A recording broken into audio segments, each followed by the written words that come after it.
The grand auditorium of New York University was packed to the brim. The university's most anticipated debate of the year had drawn students, professors, and media alike.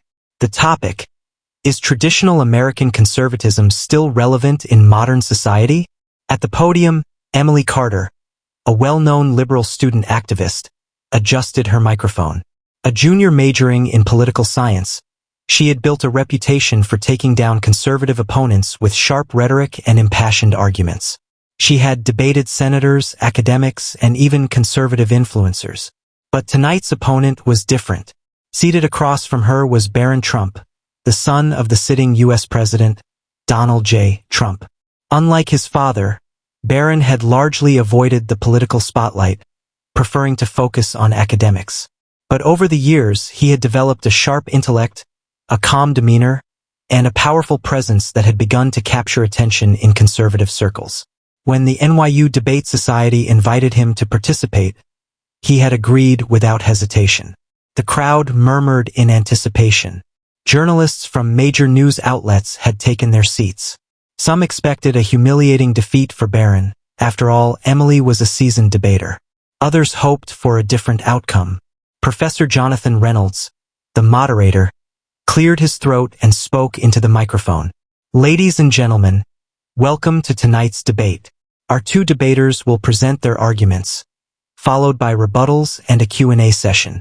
Please remain respectful as we begin. He turned toward Emily. Ms. Carter, you may begin. Emily stood confidently, smiling at the audience. She exuded the energy of someone who had won this fight before. America is changing, she began, her voice smooth but firm. The old, outdated values of conservatism no longer serve our diverse and progressive society. We must embrace inclusivity, social justice, and equity to ensure a better future for all. Applause erupted from one side of the room. Emily continued, her words gaining intensity. Conservatism, as represented by the Trump administration, has stalled progress. It clings to outdated economic models, it suppresses marginalized voices, and it refuses to evolve. Our generation must break free from these chains. That is why I stand here today, to prove that conservatism is nothing more than an anchor holding back a ship that is meant to sail forward. More applause followed. Emily turned toward Barron, smirking slightly. And I look forward to hearing Mr. Trump explain why his father's policies have done anything but harm the people of this country. The crowd shifted its attention to Barron. He remained seated, unfazed by Emily's attack. He let the moment linger before slowly standing up, adjusting his tie, and stepping forward. Ms. Carter, he began, his voice deep and controlled. You've made some passionate claims. But passion does not equal truth. The crowd fell silent. The America you describe is not the America that millions of hardworking citizens recognize. You speak of progress, but fail to define what that means. You attack traditional values, but conveniently ignore the fact that those values built the very nation that allows us to stand here and debate today. The room was locked in anticipation. Emily's smirk faded. Barron continued. Your argument suggests that conservatism is outdated, yet every great civilization that has thrived was built upon the very principles conservatives fight to uphold: free speech, individual liberty, and the right to economic prosperity. If these values are outdated, then what exactly are you replacing them with? Government overreach? Thought policing? Policies that divide us further under the illusion of unity. A wave of murmurs spread through the crowd. Emily, shifting uncomfortably, raised her hand. That's a strawman argument, Mr. Trump. Barron smiled. No, it's a challenge, and I hope you're ready to answer it. The moderator gestured toward Emily. Ms. Carter, your rebuttal. She took a deep breath, regaining her confidence. Fine, let's talk facts. The debate was only just beginning. Emily straightened her shoulders, her confidence returning as she prepared to deliver her rebuttal. She had faced tough opponents before. She wasn't about to let the son of the president intimidate her. Mr. Trump, she began, her tone measured but assertive. You talk about liberty and free speech, but let's be honest. Your father's administration has actively worked to suppress marginalized communities. Immigrants, LGBTQ+ individuals, and racial minorities have all faced systemic harm under conservative policies. If these are the traditional values you're defending, I'd say America deserves better. A ripple of applause echoed from her supporters. She pressed on. Conservatism is not about protecting freedom. It's about preserving power for the elite. Your family, more than anyone, benefits from that structure. While millions of Americans struggle to pay medical bills or afford higher education, conservative policies reward the wealthy and leave everyone else behind. Emily turned to the audience, her voice rising with righteous fervor. And you, Mr. Trump, stand here as a beneficiary of that system. Someone who's never known a day without privilege, lecturing us on liberty. Isn't that the very definition of hypocrisy? The audience erupted with cheers and scattered whistles. For a moment, it seemed like Emily had landed a crushing blow. Barron remained calm. He folded his hands behind his back, waiting for the noise to die down. Then, with deliberate coolness, he stepped toward the microphone. Hypocrisy? He repeated, a faint smile curling his lips. Ms. Carter, I appreciate your passion, but there's a fundamental flaw in your argument. You confuse personal grievance with national policy. His words cut through the air like a knife.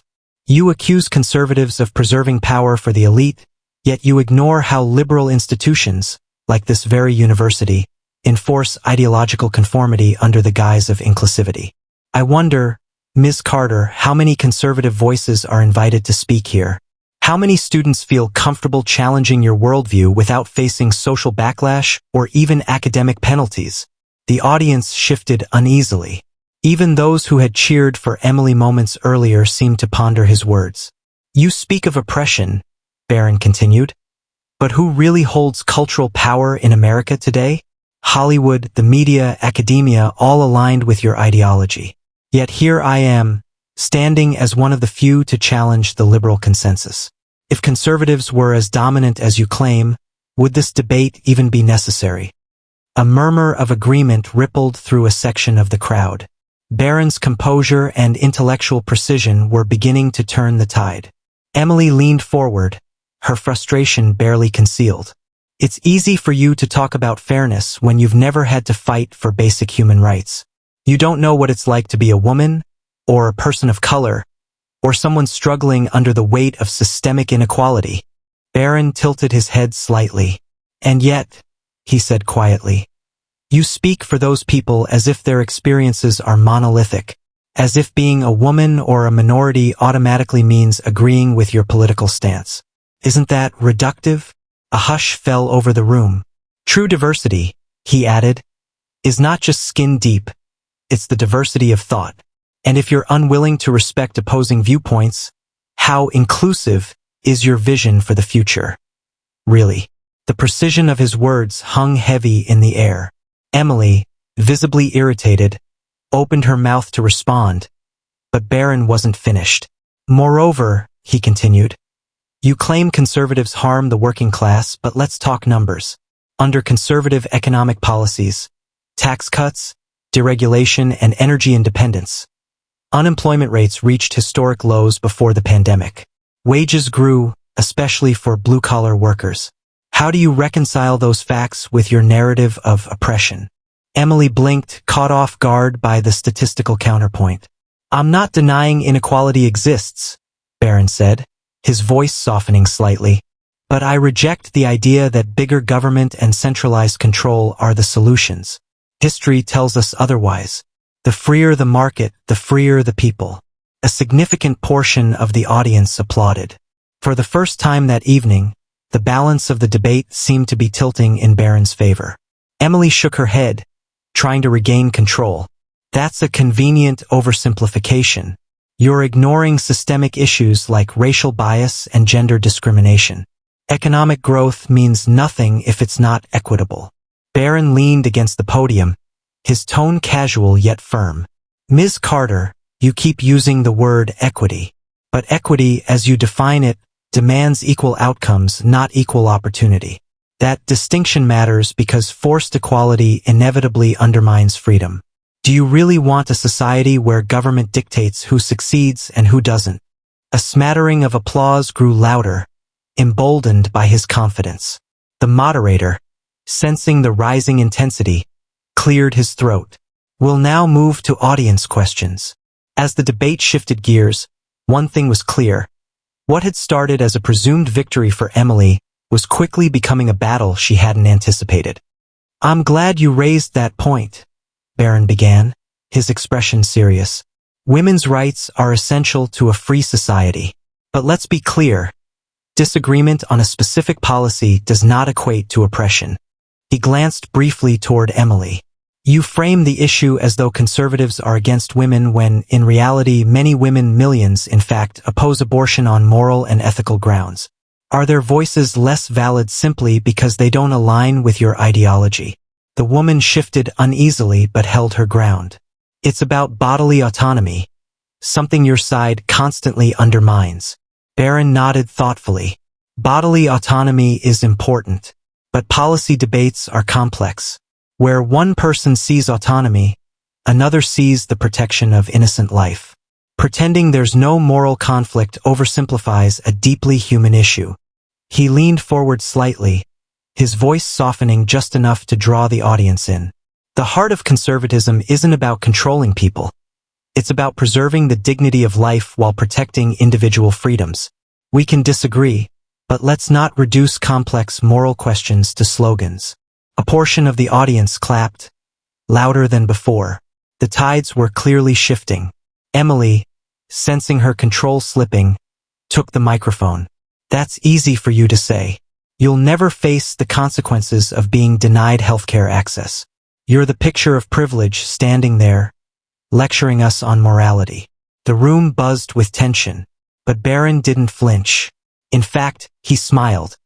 A calm, knowing smile that disarmed her aggression. Privilege? He echoed. Let's talk about that. His voice grew stronger.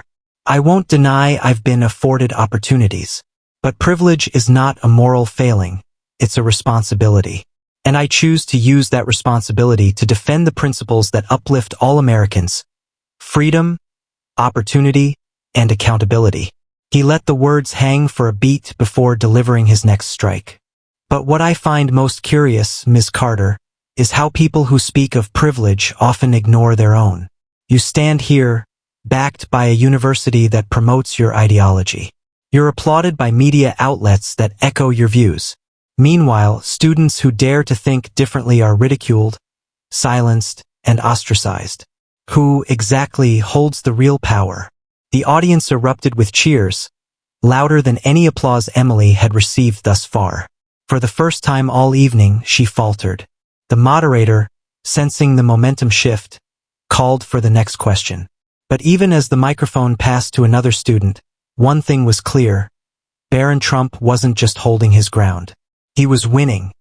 The atmosphere in the auditorium was electric. What had started as a routine university debate had transformed into a spectacle, a battle of ideologies where every word carried weight. The once confident Emily Carter was visibly unsettled. Meanwhile, Barron Trump stood tall, his demeanor unshaken as the next question came from the audience. A young man wearing a baseball cap and a NYU hoodie took the microphone. His voice was steady but curious. Mr. Trump, critics say that conservative values are outdated and exclusionary, especially when it comes to social justice. How do you respond to people who feel like your worldview leaves them behind? Barron took a moment to consider the question before stepping forward. Thank you for the question, he began, his tone both respectful and resolute. It's easy to paint conservatism as rigid or outdated if you only view it through the lens of modern political slogans. But here's the truth. Conservative principles are timeless because they prioritize the dignity and agency of the individual over the power of the state. He turned slightly toward Emily, as if to draw her back into the conversation. Progressives often frame the debate as a battle between compassion and cruelty. But let me ask you, what is more compassionate? Is it allowing people the freedom to shape their own lives, or creating a system where the government decides who succeeds and who fails? A hush fell over the room. Barron was not just debating. He was dismantling the very foundation of his opponent's argument. History teaches us a valuable lesson, he continued, his voice rising with conviction. When government grows too large, individual freedoms shrink. Societies that pursue utopian ideals through heavy regulation inevitably erode liberty. And once you surrender freedom in the name of fairness, you rarely get it back. Emily shifted uncomfortably in her seat, but Barron wasn't finished. Take free speech, for example, he said, his gaze sweeping the room. We're in a university, a place meant to foster open dialogue. Yet, how many of you here feel free to express views that challenge the prevailing orthodoxy without fear of social or academic punishment? A ripple of murmurs spread through the crowd. Some students exchanged glances, and others nodded quietly. Barron had struck a nerve. Real tolerance, he pressed on, means allowing people to hold and express views you disagree with, not silencing them under the banner of social justice. The question isn't whether conservative values are outdated. The question is whether our society still values genuine diversity of thought.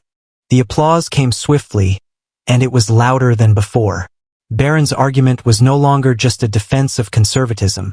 It had become a critique of the very culture within the university walls. Emily's lips tightened as she snatched the microphone, unwilling to let Barron have the final say. That's a nice speech, but you're ignoring the reality of oppression, she snapped. Your rhetoric sounds good, but tell that to the people who suffer under systems of inequality. Freedom means nothing if it's not accessible to everyone. Barron tilted his head slightly, as if he had been waiting for this moment. Ms. Carter, he said smoothly, I appreciate your passion, but I challenge your premise. You act as though America is an irredeemably oppressive country. Yet millions of people from across the globe risk everything to come here. If we're truly as oppressive as you claim, why is the American dream still the most sought-after opportunity on earth? The silence was deafening. Barron let the question hang in the air before delivering his final blow. The truth is simple, freedom works. It's not perfect. It's not always easy. But no other system in human history has lifted more people out of poverty, provided greater opportunity, and protected more individual rights than the one you're so quick to condemn. A standing ovation erupted from a large portion of the audience. Students who had remained quiet for fear of social backlash now stood and clapped, emboldened by Barron's unwavering stance. Emily, still clutching the microphone, tried to regain control. Your privilege blinds you to the realities of marginalized people. You can afford to believe in these lofty ideals, but not everyone has that luxury. But Barron didn't miss a beat. His reply was swift and sharp. Privilege doesn't define my arguments. Facts do. A collective gasp swept through the crowd, followed by thunderous applause. Barron had not only answered every challenge, but had also exposed the inconsistencies in his opponent's position. The moderator, sensing the debate had reached its climax, raised his hand for silence. We are nearing the conclusion of tonight's debate. Each participant will have 2 minutes for closing remarks. Emily's face was tight with frustration, but she composed herself as the spotlight returned to her. This debate isn't just about ideas. It's about real people, she began, her voice softer now but still charged with emotion. While Mr. Trump defends abstract principles, I'm here for the voices who are too often silenced, the workers struggling to survive, the marginalized communities fighting for dignity. I still believe a better, more equitable America is possible. And that's a cause worth fighting for. Her supporters cheered, but the energy in the room had undeniably shifted. Whatever moral victory she had hoped to claim was slipping through her fingers. Then it was Barron's turn. He approached the microphone slowly, taking in the crowd before speaking. America is not perfect, he admitted. But we are a nation built on freedom, freedom to speak, to believe, to succeed. And that freedom is worth protecting. As the final applause echoed through the grand auditorium, Barron Trump stepped back from the podium, offering a polite nod to the moderator. Emily Carter, still gripping her notes, forced a smile, but the frustration in her eyes was unmistakable. She had come prepared to dismantle his arguments. Yet, somehow, she had been the one left on shaky ground. Barron walked off the stage, his posture calm and composed. A crowd of students surged toward him, some eager to shake his hand, others firing off questions in rapid succession. The energy in the room buzzed with excitement. Tonight's debate wasn't just another university event. It was a defining moment.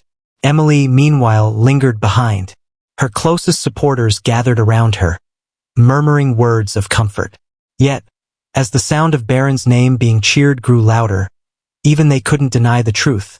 He had dominated the debate. Outside the auditorium, the debate had already ignited a firestorm across social media. Clips of Barron's most cutting responses spread like wildfire, gaining millions of views within hours. Hashtags like #BarronDestroysNYU and #FreeSpeechWins trended on X, formerly Twitter, while conservative commentators hailed him as a rising intellectual force. One particularly viral clip showed the moment Barron had countered Emily's argument on privilege with his now iconic line, "Privilege doesn't define my arguments. Facts do." The video racked up over 10 million views overnight, drawing praise from figures across the political spectrum. Even some critics begrudgingly admitted Barron Trump wasn't just the president's son. He was a force in his own right. Meanwhile, in the university's student lounge, groups of students dissected the debate late into the night. "I came in thinking he'd be all sound bites and no substance," one student admitted, sipping a cup of coffee. "But he actually made a lot of sense. And Emily? She couldn't keep up." Others weren't as impressed. A cluster of progressive students huddled in a corner, debriefing in hushed voices. "He's just repeating conservative talking points," one student scoffed. "But people eat it up because he's a Trump." Still, even the most vocal critics couldn't ignore the impact. Barron's poise, command of facts, and ability to stay calm under pressure had left a mark, one that would not fade anytime soon. The next morning, the debate dominated the headlines. Barron Trump stuns NYU crowd with powerful defense of free speech, the New York Sentinel. Liberal star Emily Carter outmatched in heated debate with Barron Trump, American Review. Trump legacy continues. Barron Trump emerges as conservative voice of his generation, Liberty Today. Political analysts on major news networks weighed in, with many drawing comparisons between Barron's debate style and that of his father's most formidable political moments. One panelist remarked, "Barron Trump didn't just defend conservatism, he reframed the entire conversation. And for a 19-year-old, that's extraordinary." Even late-night comedy shows, often eager to mock conservative figures, struggled to spin the event. One host joked, "Emily Carter expected a softball game. Turns out Barron brought a flamethrower." For Emily Carter, the fallout was immediate. Once the darling of progressive student movements, she faced harsh criticism for her performance. Some activists accused her of failing the cause, while others questioned why the student body had put her forward in the first place. In a defiant social media post, she insisted, "I will never stop fighting for justice. One debate won't change my commitment to building a better world." But even among her supporters, doubts lingered. Could they truly claim moral superiority when their strongest champion had been so thoroughly dismantled on stage? As for Barron, the debate catapulted him to a new level of public attention. Invitations poured in, from speaking engagements at major universities to interviews on high-profile political shows. Yet, despite the spotlight, Barron remained characteristically composed. In a rare social media post following the event, he wrote, "Grateful for the opportunity to defend the values I believe in. Free speech matters now more than ever."